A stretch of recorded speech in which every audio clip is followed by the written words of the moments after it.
വളരെ ദുഃഖകരമായിട്ടുള്ളൊരു വാർത്ത. ഈ ഒരു വാർത്ത എത്ര മാധ്യമങ്ങൾ, നമ്മുടെ കേരളത്തിലെ മുഖ്യധാര ഈ എത്ര മാധ്യമങ്ങൾ സംപ്രേഷണം ചെയ്തിട്ടുണ്ട്. ആലപ്പുഴ ജില്ലയിൽ കഴിഞ്ഞ ദിവസം കുട്ടികളുടെ നബിദിന റാലിയിലേക്ക് ഒരു വാഹനം ഓടിച്ചു കയറ്റുന്ന ദൃശ്യം ഒന്നോ രണ്ടോ മാധ്യമങ്ങൾ മാത്രം, എനിക്കൊന്ന് റിപ്പോർട്ടർ ചാനലും മീഡിയ വണ്ണും മാത്രമാണെന്ന് തോന്നുന്നു ആ ഒരു വാർത്ത സംപ്രേഷണം ചെയ്തത്. ബാക്കി നമ്മുടെ കേരളത്തിലെ ഈ മുഖ്യധാര മാധ്യമങ്ങളൊന്നും വാർത്ത കൊടുത്തിട്ടില്ല. ഇപ്പൊ നിങ്ങൾ ഈ പ്രൊഫൈലിൽ കാണുന്ന ഇവനില്ലേ, അനീഷ് VK എന്നാണ് ഇവന്റെ പേര്. ഇവന്റെ ഈ പ്രൊഫൈലിനകത്ത് ഇവൻ എഴുതിയിരിക്കുന്നത് എങ്ങനെയാണ്: അക്രമം ഇല്ലാത്ത പക്ഷം ഞാൻ സൈലന്റ് ആയിരിക്കും, അല്ലാത്ത പക്ഷം സൈലന്റ് ആയിരിക്കും, അല്ലാത്ത പക്ഷം നോ കോംപ്രമൈസ്. ഇതാണ് ഇവന്റെ ഈ ഒരു പ്രൊഫൈൽ. റാലിയിലേക്ക് അതിവേഗത്തിൽ ഒരു കാർ ഓടിച്ചു കൊണ്ടുവന്ന് കയറ്റി 3 കുട്ടികൾക്ക് സാരമായ പരിക്കുകളോടി ആ കുട്ടികൾ രക്ഷപ്പെട്ടു. അവരുടെ മാതാപിതാക്കളുടെയൊക്കെ പ്രാർത്ഥനയും സർവശക്തന്റെ അനുഗ്രഹവും കൊണ്ടാണ് ആ കുട്ടികൾ രക്ഷപ്പെട്ടത്. സാക്ഷി മരവിച്ചിട്ടില്ലാത്ത ഒരാൾക്കും കണ്ടു നിൽക്കാൻ പറ്റാത്ത തരത്തിലുള്ള ആ ഒരു വീഡിയോ ആണ്.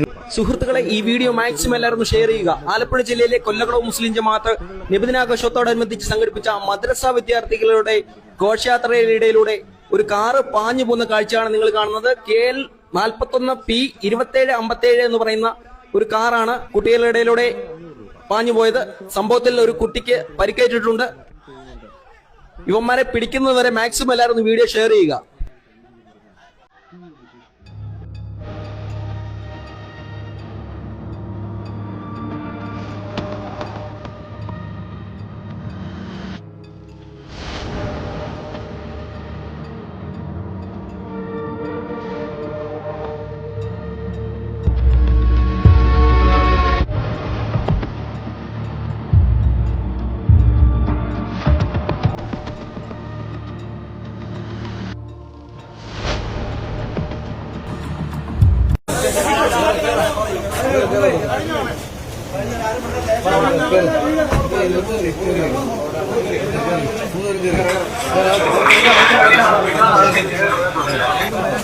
ഈ 3 നായിന്റെ മക്കളെയും പോലീസുകാർ അറസ്റ്റ് ചെയ്തിട്ടുണ്ട്. നമ്മുടെ ഈ മീഡിയ വണ്ണാത്തും റിപ്പോർട്ടറിനകത്തും വന്ന വാർത്ത ഇങ്ങനെയായിരുന്നു: മദ്യപിച്ച് ലക്കുകെട്ടാണ് ഈ വാഹനം ഈ കുട്ടികളുടെ ജാഥയിലേക്ക് ഇടിച്ചു കയറ്റിയെന്ന.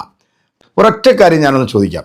ഇപ്പൊ ശ്രീകൃഷ്ണ ജയന്തിയിലേക്കോ അല്ലെങ്കിൽ മറ്റു ഹൈന്ദവ മതവിശ്വാസികളുടെയോ ക്രൈസ്തവ മതവിശ്വാസികളുടെയോ പ്രാർത്ഥനയുമായി ബന്ധപ്പെട്ട് നടക്കുന്ന ഏതെങ്കിലും റാലിയിലേക്ക് മുസ്ലിം നാമധാരികളായിട്ടുള്ള ആളുകളാണ് ഇത്തരത്തിലൊരു പ്രവൃത്തി ചെയ്തതെങ്കിൽ ഈ മുഖ്യധാരാ മാധ്യമങ്ങളെല്ലാം ഒരു ദിവസമെന്നല്ല ഒരാഴ്ച മുഴുവൻ ഇതിനെക്കുറിച്ചിട്ടുള്ള ചർച്ചകൾ മാത്രമായിരിക്കും. പക്ഷേ നബിദിന റാലിയിലേക്ക് ഈ 3 മറ്റവന്മാരുണ്ടല്ലോ, ഈ കാർ ഓടിച്ച് കയറ്റിയപ്പോഴത്തേക്ക് ഇവിടെ സംസാരിക്കാൻ ഒരാളും ഇല്ല എന്നുള്ളതാണ്. സംഘപരിവാർ അനുഭാവികളാണ് എന്നുള്ള വാർത്തകളാണ് വരുന്നത്. അവർക്കേ ഇത് ചെയ്യാൻ സാധിക്കത്തുള്ളൂ. മനുഷ്യന് മൃഗത്തിന്റെ പോലും വില കൊടുക്കാത്ത ഈ നികൃഷ്ട ജീവികൾക്കല്ലാതെ വേറൊരാൾക്കും ഇങ്ങനെ ചിന്തിക്കാനോ പ്രവർത്തിക്കാനോ സാധിക്കത്തില്ല. ഞാൻ ഇവിടുത്തെ മലൻ TVയിലെ വാർത്തയൊക്കെ ഇങ്ങനെ ഓരോ ദിവസം എടുത്ത് നോക്കി കേട്ടോ.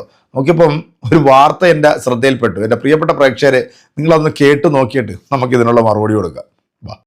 ഇങ്ങനെയാണ് യഥാർത്ഥത്തിൽ പിടിമുറുക്കുന്നത് ഈ പൊളിറ്റിക്കൽ ഇസ്ലാം. തീർച്ചയായിട്ടും ഒരു കഥ പറയട്ടെ.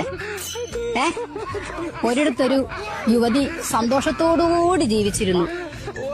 തീർച്ചയായിട്ടും അത് ഞാൻ 100% അംഗീകരിക്കുന്നത്. കാരണം നമുക്കറിയാം എന്താണ് കോൺഗ്രസ് എന്ന പാർട്ടിയുടെ ബേസ്. നമ്മൾ അത് മനസ്സിലാക്കണം. കോൺഗ്രസ് എന്ന പാർട്ടിയുടെ അടിസ്ഥാനം എന്ന് പറയുന്നത് ലീഗാണ്. ലീഗിനപ്പുറത്തേക്ക് കോൺഗ്രസിന് എത്ര ശതമാനം വോട്ട് ഷെയർ? കോൺഗ്രസ് ലീഗിന് ഇത്തവണ ഉള്ളത് 11.3% വോട്ടാണ് കേരളത്തിലുള്ളത്. അത് മലബാർ മേഖലകളിലാണ് കൂടുതലുള്ളത്. മധ്യ കേരളത്തിൽ ഇപ്പുറത്തേക്ക് ലീഗിന് വളരെയധികം പ്രാധാന്യമൊന്നുമില്ല എന്നാണ്. അപ്പോൾ ഒരു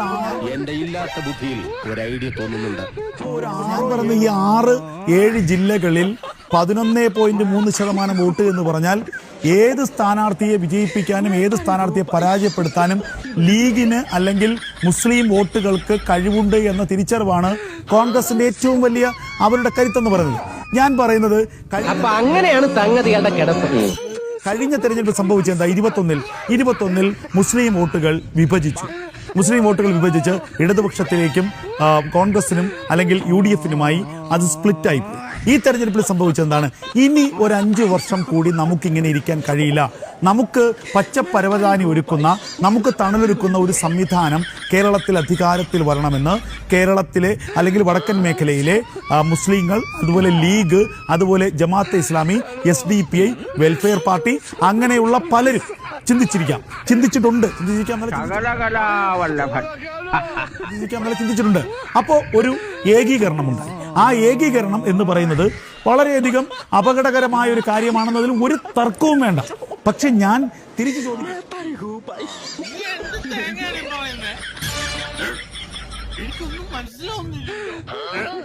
ചോദിക്കുന്നത് ഈ ഏകീകരണം ഉണ്ടാകുമ്പോൾ അതിനൊരു ബദൽ എന്താണ്? അതിനൊരു ബദൽ നമ്മൾ പറയണ്ടേ? ഞാൻ തിരിച്ച് ഒരു കാര്യം കൂടി ചോദിക്കുന്നു. കേരളത്തിൽ 3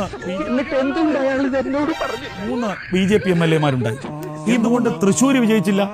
ഇങ്ങനെ വിജയിക്കുമെന്ന് കോഴിക്കോട് സൗത്തിൽ എന്തുകൊണ്ട് വിജയിച്ചില്ല? പൂഞ്ഞാർ വിജയിച്ചില്ല, പാലയിൽ വിജയിച്ചില്ല, തിരുവനന്തപുരം സെൻട്രലിൽ വിജയിച്ചില്ല, കാട്ടാക്കട എന്തുകൊണ്ട് വിജയിച്ചു? കാട്ടാക്കട എന്തുകൊണ്ട് 3-ാം സ്ഥാനത്ത് പോയി? അപ്പൊ ഇതൊക്കെ നമ്മൾ ചിന്തിക്കേണ്ടത് ഇത് ഒരു യാഥാർത്ഥ്യമാണ്. ഇത് തിരിച്ചറിയാത്തത് ഇവിടുത്തെ ഭൂരിപക്ഷ സമുദായം മാത്രമാണ് ഈ യാഥാർത്ഥ്യം തിരിച്ചറിയാത്തത്.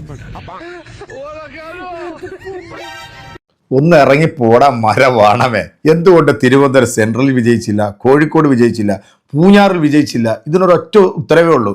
അവരൊന്നും തലയ്ക്കകത്ത് ചാണകമില്ല. അവരൊന്നും ഈ സംഘപരിവാർ തീവ്രവാദികളെ അംഗീകരിക്കുന്നില്ല എന്നുള്ളതാണ് ഒറ്റ വാക്കിൽ പറയാൻ സാധിക്കുന്നത്. സത്യം പറയാമല്ലോ, ഈ മലൻ ടി വിയിലെ കുറെ കീടാണുക്കൾ ഇങ്ങനെ നേരം വെളുത്ത് വൈകുന്നേരം വരെ മുച്ചിലീം എന്ന് പറഞ്ഞു നിൽക്കുന്നതല്ലാതെ ഏതെങ്കിലും ഒരു നല്ല വാർത്ത ഇതിനകത്ത് കാണാൻ സാധിക്കുമോ? ഇപ്പോൾ ആ നബിദിന റാലി നടക്കുമ്പോൾ ആ റാലിയിലേക്ക് ഈ വാഹനം ഓടിച്ചു കയറ്റിയ ഈ വൃത്തികെട്ടവന്മാരെ കുറിച്ചിട്ട് പറയാനായിട്ടുള്ള ആർജവം, നട്ടല് നിനക്കൊക്കെ ഉണ്ടോ? അതിനെ മനുഷ്യനാകണം, നല്ല തന്തയ്ക്ക് ജനിക്കണം. അതല്ലാതെ വന്നു കഴിഞ്ഞാൽ ഇങ്ങനെ പച്ച വർഗീയതയും മനസ്സിൽ കൊണ്ടുവന്നിരുന്നുണ്ട് ഇങ്ങനെ ഇരുന്നുകൊണ്ട് കുരയ്ക്കാനല്ലാതെ ഒരു ഗുണവുമില്ല. നിങ്ങളിപ്പോൾ കേട്ടത് ഒരു സംഘി ചാണകത്തിന്റെ രോധനമാണ് കേട്ടോ. കാരണം ഇവിടെ കേരളത്തിൽ മുസ്ലിം ലീഗ് എന്ന് പറയുന്നത് ഭയങ്കര പ്രശ്നമാണെന്നാണ് പറയുന്നത്. രാജ്യം വിഭജിച്ച അതേ മനോഭാവം ഉള്ളിൽ വെച്ചുകൊണ്ട് നടക്കുന്ന ആൾക്കാരെന്നൊക്കെയാണ് പറയുന്നത്. അവർക്ക് രാഷ്ട്രീയത്തിൽ മുന്നോട്ട് വരാൻ പാടില്ല, പൊതുസമൂഹത്തിൽ ഇറങ്ങി പ്രവർത്തിക്കാൻ പറ്റില്ല. ഈ ഭൂരിപക്ഷ സമുദായം, ആ സമുദായം ഈ സംഘ തീവ്രവാദ പ്രസ്ഥാനങ്ങളെ അംഗീകരിക്കാത്ത കൊണ്ട് മാത്രമാണ് കേരളത്തിൽ ഇത്രയും കാലം രാജ്യം ഭരിച്ചിട്ട് പോലും കേരളത്തിൽ നിങ്ങൾക്ക് പിടിച്ചു നിൽക്കാൻ പറ്റാതെ വരുന്ന പച്ച വർഗീയത പ്രൊഡ്യൂസ് ചെയ്തുകൊണ്ടിരിക്കുന്ന ഇന്നൊന്നും കേരളത്തിലെ മതേതര വിശ്വാസികളൊന്നും ഉൾക്കൊള്ളില്ല, അംഗീകരിക്കില്ല. എൻ്റെ പ്രിയപ്പെട്ട പ്രേക്ഷകരെ, ആ 3 വൃത്തികെട്ട ചെറ്റകളെ പോലീസ് പിടിച്ചു എന്നുള്ളത് ആ ജാഥയിൽ പങ്കെടുത്ത കുട്ടികളെ കരുതി കുട്ടി കൊല്ലണം എന്ന് വിചാരിച്ച് തന്നെയാണ് ആ വാഹനം ഓടിച്ചു കയറ്റുന്നത്. ആ വാഹനം ഓടിച്ചു കയറ്റുമ്പോൾ നമുക്കത് മനസ്സിലാവും ഇവൻ്റെയൊക്കെ മനസ്സ് എത്രത്തോളം ഉണ്ട് എന്നുള്ളത് നമ്മൾ ചിന്തിക്കണം. ഇതിനകത്ത് വരാൻ പോകുന്നത് മദ്യപിച്ച് വാഹനം ഓടിച്ച് അല്ലെങ്കിൽ നിയന്ത്രണം വിട്ട് ജാഥയിലേക്ക് വണ്ടി ഓടിച്ച് കയറ്റി എന്നുള്ളൊരു വാർത്തയല്ലാതെ വേറൊന്നും നമ്മൾ പ്രതീക്ഷിക്കേണ്ട. മറിച്ചായിരുന്നെങ്കിൽ ഇത് വേറൊരു ലെവലിലേക്ക് ഇവന്മാരെല്ലാം കൂടെ ഈ മുഖ്യധാര കൂട്ടിക്കൊടുപ്പ് മാധ്യമങ്ങളടക്കം ഇവിടുത്തെ തീവ്ര നിലപാട് സ്വീകരിക്കുന്ന എല്ലാ ചെറ്റകളും വന്നിരുന്നുണ്ട് കോരം ഈ ചാനലിനകത്ത് വന്നിരുന്നുണ്ട് പ്രസംഗിച്ചതിനായിരുന്നു. എൻ്റെ പ്രിയപ്പെട്ടവരെ, ഇതിനൊക്കെയുള്ള കൃത്യമായിട്ടുള്ള മറുപടി കൊടുക്കുക, പ്രതിഷേധിക്കേണ്ടത് കൃത്യമായിട്ട് പ്രതിഷേധിക്കുക. ഇതുപോലുള്ള തെമ്മാടിത്തരങ്ങൾ കാണിക്കുന്ന ഒരു നാറിയും ഇനി ജീവിതകാലത്ത് വണ്ടി എന്ന് പറയുന്ന സാധനം കൈകൊണ്ട് പോലും തൊടാത്തൊരവസ്ഥയിലേക്ക് ഇവനെയൊക്കെ കൊണ്ടെത്തിക്കുക. ഇവനൊന്നും മനുഷ്യനല്ല, ഇവനൊക്കെ മൃഗങ്ങളാണ്. ഇവനൊക്കെ അലക്കുറ്റത്തിനെതിരെ കേസെടുത്ത് ചെറ്റേനെയൊക്കെ അകത്താക്കണമെന്നാണ് എൻ്റെ ഒരു ടേക്ക്. അപ്പം നിങ്ങളുടെ കമൻറ്റുകൾ അറിയിക്കാൻ അടുത്തൊരു വീഡിയോ കാണാം.